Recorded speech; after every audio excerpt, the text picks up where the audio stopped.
দ্বাদশ জাতীয় সংসদ নির্বাচন সামনে রেখে নারায়ণগঞ্জে জমে উঠেছে প্রার্থীদের ভোটের প্রচার। ভোটারদের দ্বারে দ্বারে যাচ্ছেন প্রার্থীরা, পথসভা, উঠান বৈঠক করে দিচ্ছেন নানা প্রতিশ্রুতি। জেলার 5টি সংসদীয় আসনের মধ্যে এবারে নির্বাচনে আলোচনার কেন্দ্রবিন্দুতে রয়েছে নারায়ণগঞ্জ 1 আসনটি। এই আসনের 9 প্রার্থীর প্রত্যেকেই প্রতীক বরাদ্দের পর থেকেই প্রচারে ব্যস্ত সময় পার করছেন। তবে ভোটের মাঠের সবচেয়ে বেশি সরব আওয়ামী লীগের প্রার্থী গোলাম দস্তগীর গাজী বীর প্রতীক।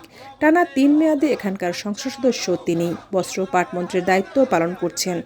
এলাকায় তার নেতৃত্বে উন্নয়ন কর্মযজ্ঞেও স্থানীয়রা ভীষণ খুশি। স্বাভাবিকভাবেই তার ভোটের প্রচারে সাড়াও বেশি।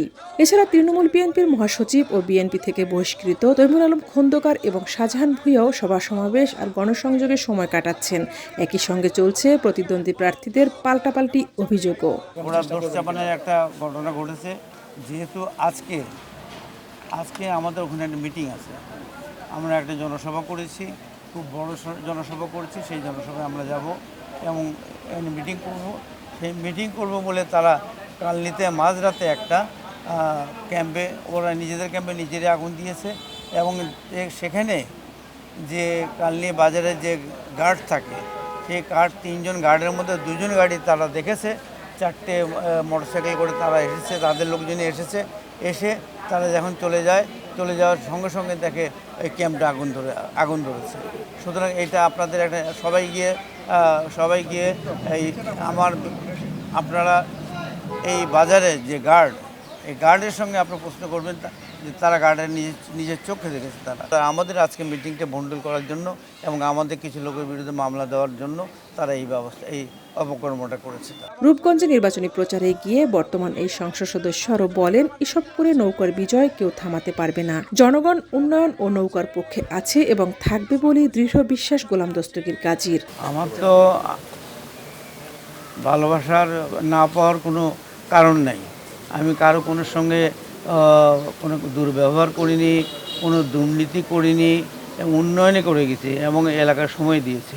সুতরাং আমার ভোটটা আমাকে পাওয়ার আমি আশা করতেই পারি এবং সাধারণ মানুষ আমার প্রতি যেখানেই যায় সবাই আমার দিকে আসে, আমার সাথে হাত মেলায় এবং তাদের মুখে হাসি দেখি। এরপর রূপগঞ্জ উপজেলার দাউদপুর ইউনিয়নের নুরুন্নিসা স্কুল অ্যান্ড কলেজ মাঠে অনুষ্ঠিত নির্বাচনী জনসভায় যোগ দেন গোলাম দস্তগীর গাজী। সেখানে প্রধান অতিথির বক্তব্যে তিনি বলেন, স্কুল, কলেজ, মাদ্রাসা, ভবন, বিদ্যুৎ কোনো কিছুরই অভাব নেই এই এলাকায়।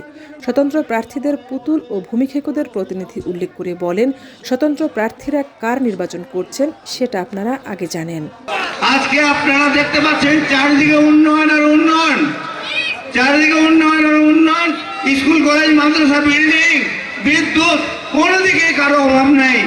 কিন্তু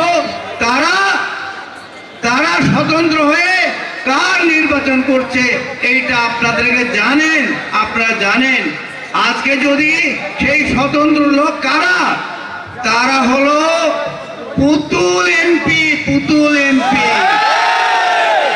ভোটারদের উদ্দেশ্যে তিনি বলেন, যদি দেশকে রক্ষা করতে চান তাহলে এই নৌকা মার্কায় ভোট দেবেন। তারা সেই ভূমিক্ষেকদের প্রতিনিধি। আপনারা যদি রোহিঙ্গা হতে চান তাহলে সেই স্বতন্ত্র মার্কায় ভোট দেবেন, আর যদি দেশকে রক্ষা করতে চান তাহলে এই নৌকা মার্কায় ভোট দেবেন। আমি জানি আওয়ামী লীগ যারা করে তারা বঙ্গবন্ধুকে চেনে, শেখ হাসিনাকে চেনে, আর চেনে নৌকা মার্কা। তারা কোনোদিন অন্য মার্কায় ভোট দিবে না। তবে যারা আমাদের বিপক্ষে দাঁড়াচ্ছে তারা অর্থের বিনিময়ে আপনাদের ভোট কেড়ে নেবে, অর্থের বিনিময়ে আপনাদের বাড়ি ছাড়া করবে, অর্থের বিনিময়ে বালু ফেলে আপনার জমি দখল করবে। আপনারা সাবধান হয়ে যান।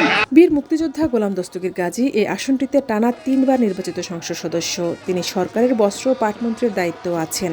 মাঠের সমীকরণ বলছে, গোলাম দস্তগীর গাজী স্থানীয়ভাবে প্রভাবশালী হলেও তার প্রতিদ্বন্দ্বী 2 প্রার্থী তৈমুর আলম খন্দকার এবং শাহজাহান ভূঁইয়াও এই নির্বাচনে শক্ত অবস্থানে আছেন।